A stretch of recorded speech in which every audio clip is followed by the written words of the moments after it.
Chief Executive Officer BPI Danantara Rustan Losraini mengungkapkan, 6 proyek hilirisasi prioritas Presiden Prabowo Subianto telah resmi di groundbreaking.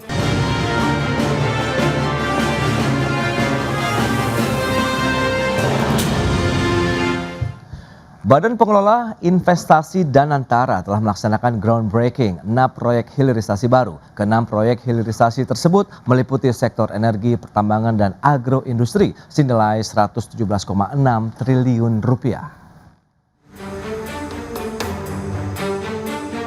Chief Executive Officer BPI Danantara Rustan Losraini mengungkapkan, 6 proyek hilirisasi prioritas Presiden Prabowo Subianto telah resmi di groundbreaking. Ke-6 proyek tersebut berlokasi di 13 daerah yang bergerak di sektor energi, pertambangan, dan agribisnis senilai $7 miliar atau sekitar Rp117,6 triliun. Rosan menambahkan proyek hilirisasi ini bukan hanya fokus pada investasi, melainkan dapat menciptakan multiplier efek seperti terbukanya lapangan pekerjaan hingga pertumbuhan daerah yang berujung pada pertumbuhan nasional. Ke-6 proyek hilirisasi tersebut dapat menciptakan lapangan pekerjaan sekitar 3.000 lapangan pekerjaan, baik secara langsung maupun tidak langsung, dan melibatkan banyak pemangku kepentingan termasuk juga usaha kecil menengah di daerah. Berjumlah total investasinya mencapai $7 miliar yang tadi ada di 6 daerah, Mempawah, Banyuwangi, Cilacap, Malang, dan Gresik yang dihadirkan langsung di sini, tapi masih ada 6 daerah lainnya yang memang tidak tapi diwakili karena memang di 6 daerah itu adalah untuk peternakan ayam atau poultry yang tadi sudah diwakili oleh daerah lainnya. Memang proyek-proyek ini mencakup sektor mineral energi dan agroindustri yang merupakan tulang punggung dari transformasi ekonomi nasional ke depannya. Rosan menambahkan proyek-proyek hilirisasi baru ini merupakan tulang punggung dari transformasi ekonomi nasional ke depan dan jadi fokus Presiden Prabowo Subianto sebab akan berdampak langsung bagi perekonomian dan masyarakat. Sementara pada tahun 2025 proyek hilirisasi menyumbang kurang lebih 30% dari total investasi yang masuk ke Indonesia atau senilai Rp584,1 triliun atau naik 43,3% secara tahunan. Dari Jakarta, Tim Liputan IDX Channel. Ya, pemirsa, untuk membahas tema kita kali ini, proyek hilirisasi baru siap serap tenaga kerja dan pacu ekonomi. Kita sudah tersambung melalui Zoom bersama dengan Bapak Yayan Satyakti, pengamat ekonomi energi dari Universitas Padjadjaran, dan juga Bapak Opit Adisuryo, Wakil Bendahara Umum BPP HIPMI atau Himpunan Pengusaha Muda Indonesia. Langsung saja kita sapa ini. Halo Pak Yayan, apa kabar? Kabar baik, alhamdulillah Mas. Baik, terima kasih juga atas waktu yang disempatkan. Pak Opit, apa kabar Pak? Ya, alhamdulillah sehat Mas Pras. Baik, terima kasih juga atas waktu yang disempatkan. Tadi sudah disampaikan begitu oleh Danantara bahwa sudah ada groundbreaking ya, 6 proyek hilirisasi baru di Indonesia. Nah, Anda melihat dari sisi pelaku usaha ini Pak Opit, bagaimana Anda melihat? Apakah memang ini masih ya bisa dikatakan game changer lah, bahwa hilirisasi ini untuk bisa mendorong perekonomian dan sebagai bagian daripada struktur ekonomi Indonesia begitu Pak? Ya, jadi kami melihat memang menyambut baik juga proyek hilirisasi. Ada 6 proyek yang diinisiasi oleh Danantara ya. Yang pertama kita lihat di Kalimantan Barat yang baru minggu lalu di Mempawah oleh Inalum, kemudian juga ada smelter yang di Mempawah juga ya, yang minggu lalu hari Jumat saya ingat baru groundbreaking di Sumatera Utara, Jawa Timur, Jawa Tengah, dan tersebar. Nah, ini artinya memang dengan sebaran proyek seperti ini, saya pikir ini akan memiliki multiplier efek yang baik, jangka pendek setidaknya untuk sektor konstruksinya. Satu proyek yang di Mempawah aja itu kemarin investasi kurang lebih sampai dengan 50 triliun. Nah, begitu juga dengan jangka menengah dan jangka panjang tentunya. Jadi kita masih melihat bahwa hilirisasi ini sesuatu yang merupakan strength point yang dimiliki oleh negara kita, yang kita harus meleverage ini sehingga memiliki multiplier effect yang panjang dan positif bagi bangsa dan negara kita. Begitu Mas Pras. Itu dia, yang paling utama adalah untuk jangka panjangnya, meskipun ini baru groundbreaking sehingga harapannya nampaknya masih tinggi sekali. Pak Yayan, Anda melihat bagaimana momentum 2026 begitu, sudah ada 6 proyek hilirisasi baru yang akan dijalankan oleh pemerintah dari berbagai sektor yang nampaknya ya ini memang menjadi wilayah yang strategis begitu Pak Yayan. Ya, saya kira saya apresiasi ya terhadap effort yang dilakukan oleh Danantara untuk menunjang terhadap khususnya investasi ya, yang saya kira ini sangat berharga dan juga mampu untuk mendorong perekonomian di Indonesia ya. Nah, tetapi mungkin yang menjadi catatan bahwa proyek ini kalau misalkan ingin memberikan multiplier effect, berarti yang pertama bahwa proyek tersebut itu memberikan impact terutama terhadap domestic market ya, ataupun pasar domestik. Ketika misalkan perekonomian tersebut mampu melibatkan banyak stakeholder khususnya pasar domestik, maka itu akan memberikan multiplier yang efek yang besar, karena yang sekarang dibutuhkan oleh Indonesia itu multiplier efeknya itu tidak hanya output berdasarkan capital intensif ya, tetapi harus labor intensif. Nah, kalau kita lihat di sini misalkan di beberapa angka, misalkan seperti di ini berdasarkan data 2000 tabel input output 2016-2020 itu misalkan untuk yang di sektor poultry ya ataupun unggas dan hasil-hasilnya multiplier efeknya sekitar 2,0 sekian ya, artinya kalau misalkan nanti ada penambahan investasi ya bisa naik katakanlah 10 atau misalkan 20% lah ya. Kalau misalkan sampai masuk nasional itu mungkin agak lebih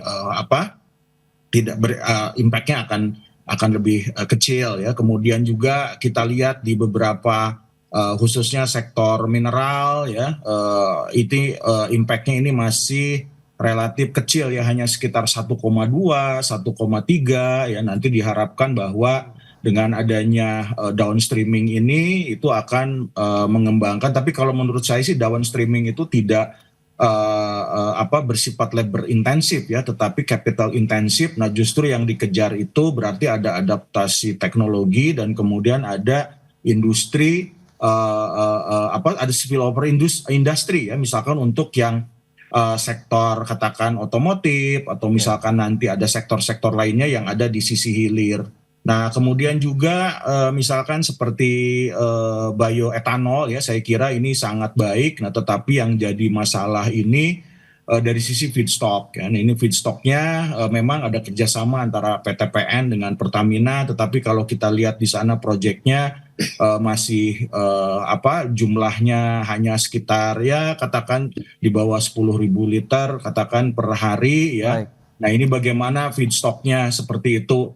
Tapi saya kira ini good news ya, tetapi mungkin harus lebih detailasi bagaimana untuk melibatkan pasar yang ada yang ada di domestik sehingga mampu memberikan dampak terhadap perekonomian baik regional dan kemudian nasional. Baik Pak Yan, itu dia beberapa tantangan untuk bisa memberikan multiplier, berarti harus ada impact-nya juga untuk market di dalam negeri. Nah Pak Opit, lantas bagaimana menurut Anda dengan adanya penambahan hilirisasi begitu 6 proyek baru yang tersebar di beberapa daerah begitu, apakah bisa memacu pertumbuhan ekonomi nasional dan juga meningkatkan daya saing industri kita nih Pak Opit? Ya, jadi saya mencatat Mas Pras bahwa multiplier effect ini bisa dirasakan oleh market domestik dan pengusaha lokal apabila dalam prosesnya ini juga melibatkan penuh pengusaha-pengusaha daerah, pengusaha nasional, sehingga minimal dari sektor konstruksinya itu juga ada dampaknya ya. Jadi kita harapkan dalam proses misalkan nanti proses pengadaannya tentunya dengan tata kelola yang baik, ini tidak hanya misalkan mengedepankan harga murah kemudian ambil semua kontraktornya dari Cina misalkan. Nah, ini tentunya sampai pekerja-pekerja dari Cina. Nah, ini tentunya tidak kita harapkan. Jadi aspirasi kita sebagai pengusaha, kita berharap pengusaha yang pasti meningkatkan kapasitasnya. Yang kedua, dari sisi kebijakan yang ada, ini uang ini diharapkan kapital yang ada ini juga turut menggerakkan ekonomi lokal, ekonomi daerah, ekonomi nasional, ekonomi domestik. Dengan cara itu tadi kita ada kesempatan yang berpihak kepada pengusaha di nasional, dan tenaga kerjanya juga menggunakan tenaga kerja yang ada di Yes. dalam negeri. Saya yakin dengan kapasitas yang dimiliki, kita Ya, sudah merdeka 80 tahun ya. Kita punya kok, kita mampu kok. Bahkan ahli-ahli kita di luar negeri juga banyak itu yang setelah ditelusuri, oh ternyata orang Indonesia juga gitu ya, untuk hal-hal yang high tech gitu. Makanya yang diperlukan oleh pengusaha dan tenaga ahli kita ini adalah kesempatan. Nah, ini udah ada uangnya, mumpung uangnya dari sini.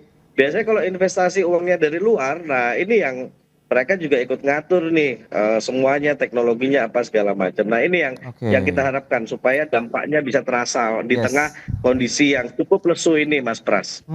Menarik ya kita cermati. Multiplier effect ini yang perlu juga dijaga bahwa memberikan manfaat luas terhadap masyarakat sekitar, penyerapan tenaga kerja di daerah proyek tersebut, kemudian memanfaatkan SDM dan keterlibatan dari pelaku usaha daerah dan juga nasional. Kita akan bahas lebih lanjut di segmen berikutnya. Pak Opit dan juga Pak Yayan, kita akan jeda dulu sebentar ya Pak. Dan pemirsa, kami akan segera kembali sesaat lagi.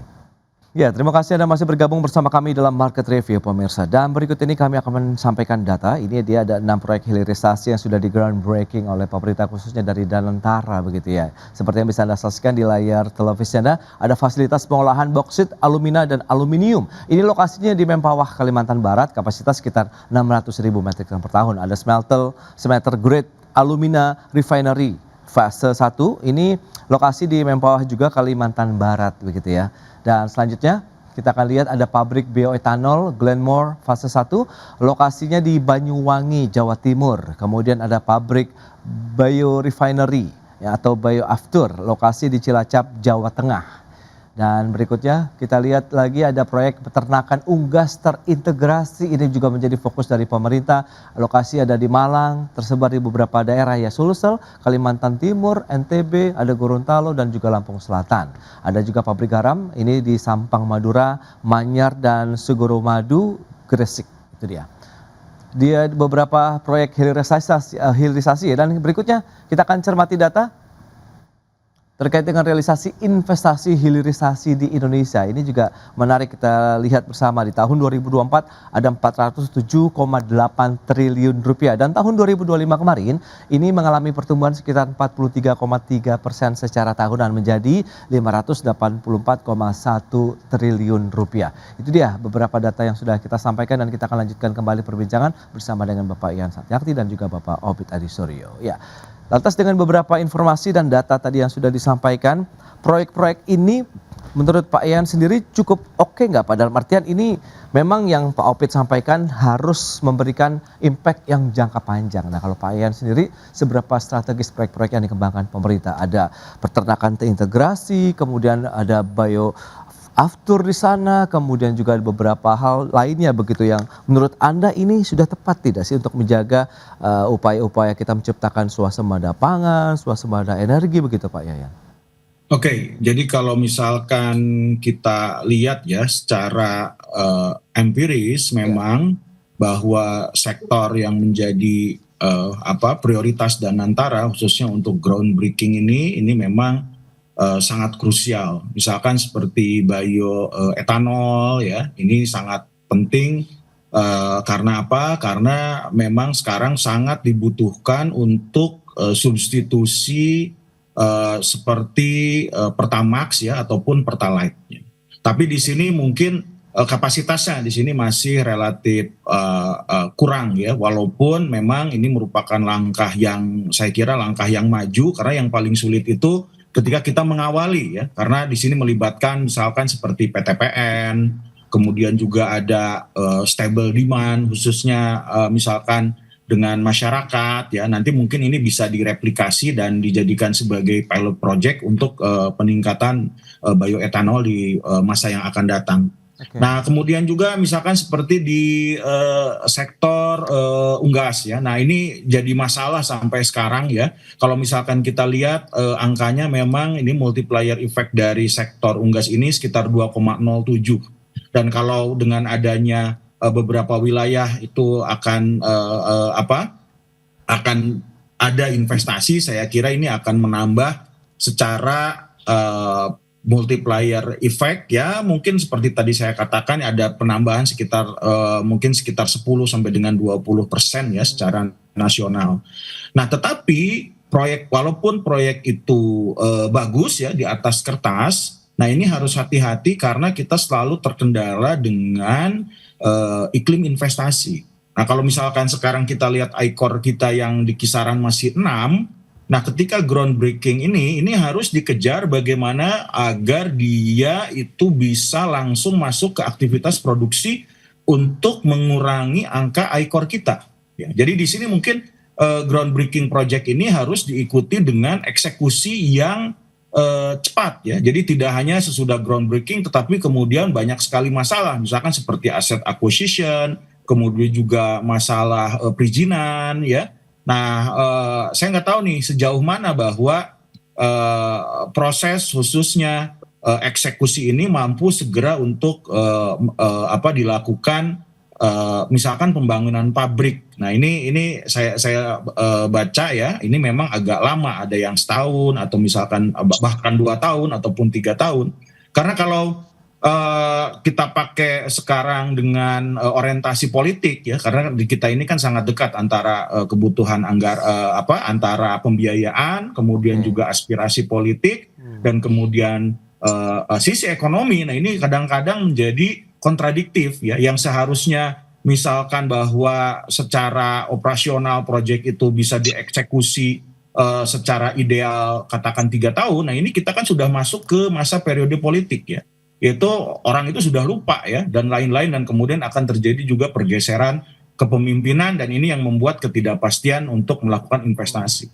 Nah, sehingga saya kira ke 6 proyek ini itu harus bisa dieksekusi ya mungkin sebelum sebelum periode politik itu mulai rame ya, mungkin hanya sekitar waktunya 1 tahun ini sampai dengan tahun depan. Kalau misalkan sekarang sesudah di atas tahun depan, saya kira itu sudah tidak memberikan impact khususnya bagi peningkatan multiplier ekonomi. Karena kalau multiplier ekonomi itu ketika groundbreaking kemudian tetapi kalau misalkan belum masuk masa periode produksi yang memang itu akan dicatat oleh BPS sebagai aktivitas ekonomi, sebagai gross fixed capital formation, saya kira itu jadi agak repot. Jadi kuncinya eksekusi secepat mungkin untuk mengurangi angka ICOR dan juga untuk meningkatkan tadi yaitu produk domestik regional bruto.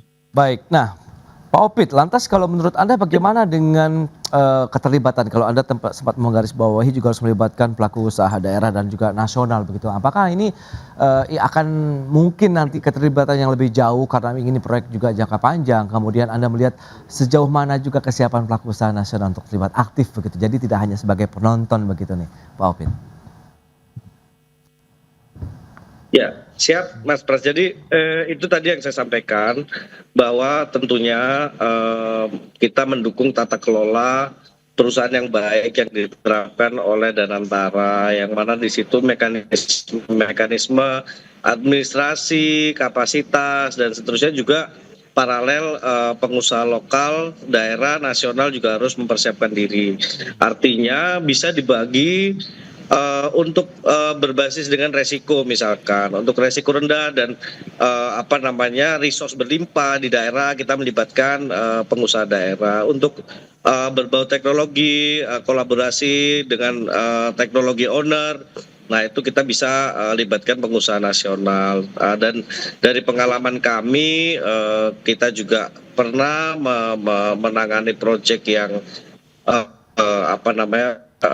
bernilai cukup ini, artinya kita mampu kok. Kita punya konsultan-konsultan juga yang luar biasa dari berbagai kampus, universitas ternama, dan pendampingan baik dari sisi konsultan yang baik, kemudian pendampingan dari juga aparat penegak hukum ataupun auditor. Nah, ini saya pikir juga penting untuk mengawal supaya proyek ini berjalan dengan baik, berjalan dengan lancar, mulai dari persiapan, pelaksanaan, dan pada akhirnya terselesaikan dengan baik tanpa menimbulkan masalah baru. Jadi itu yang saya garis bawahi. Jadi semua pihak tentunya juga harus meningkatkan kapasitas dan juga didukung oleh berbagai pihak yang relevan untuk membantu kesuksesan ini, dan kita yakin dengan semangat swasembada. Nah, ini nggak cuma swasembada pangan, energi dan seterusnya, tapi juga swasembada teknologi, swasembada kapasitas untuk pelaksanaannya. Kurang lebih gitu, Mas Pras. Baik, nah tantangannya apa saja yang mungkin perlu kita pecahkan bersama? Kita bahas lagi nanti di segmen berikutnya, Pak Opit dan juga Pak Ian. Kita akan jeda lagi sebentar ya. Dan pemirsa, kami akan segera kembali usai pariwara berikut ini. Ya, terima kasih Anda masih bergabung bersama kami dalam Market Review, dan kita lanjutkan kembali perbincangan bersama dengan Bapak Opit Adisurya dari HIPMI, kemudian juga Bapak Yayan Satyakti dari Universitas Padjadjaran. Nah, Pak Opit, kalau kita bicara mengenai tantangan dari dunia usaha, pelaku usaha begitu ya, memang bersinggungan langsung setiap dengan proyek-proyek strategis nasional, baik yang melibatkan investor global maupun domestik. Anda melihat di posisi yang mana, bottlenecking mana yang mungkin perlu kita pecahkan bersama begitu? Mengingat juga kita tahu ada Satgas bottlenecking juga di sana begitu nih Pak Opit. Ya. Jadi saya pikir kalau dari sisi perangkatnya kita udah lengkap, aturan juga udah cukup jelas, tata kelola juga saya percaya tata kelola yang ada di Danantara udah sangat luar biasa baik.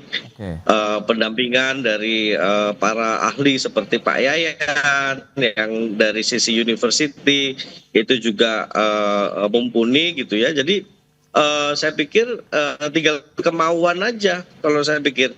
Artinya ketika ada kemauan dari Danantara untuk mendorong ini supaya bisa punya multiplier effect yang baik, ya terus terang saya belum mengetahui secara lebih mendalam, Mas Pras, apakah pendanaannya ini berapa persen, biasanya ada juga equity, ada sebagian juga loan kan gitu.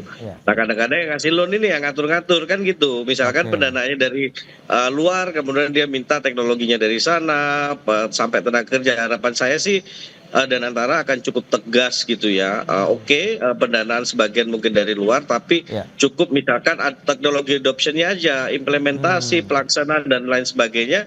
Ini mana yang kuenya masih bisa dibagi di dalam negeri ya diutamakan, kurang lebih gitu sih, Mas Pras. Oke, itu dia Pak Yan. Saya pikir bottlenecknya. Ya, nah Pak Yan, ini menarik kalau kita lihat begitu bahwa memang investasi ada yang berasal dari luar negeri ataupun dari global begitu. Nah, tadi sudah ditekankan oleh Pak Opit bahwa keterlibatan pelaku usaha lokal, masyarakat lokal yang diharapkan, karena memang proyek-proyek ini kan untuk bisa mendorong lagi serapan tenaga kerja di Indonesia. Kemarin BPS juga masih sekitar 7 jutaan begitu ya, masyarakat yang tidak memiliki pekerjaan yang harus kita bantu juga. Nah, Anda melihat bagaimana peran investor, ketegasan dari pemerintah sendiri khususnya Danantara untuk bisa mengakselerasi penyerapan tenaga kerja meskipun kita bisa mengakomodasi kepentingan dari investor tadi begitu Pak Yayan?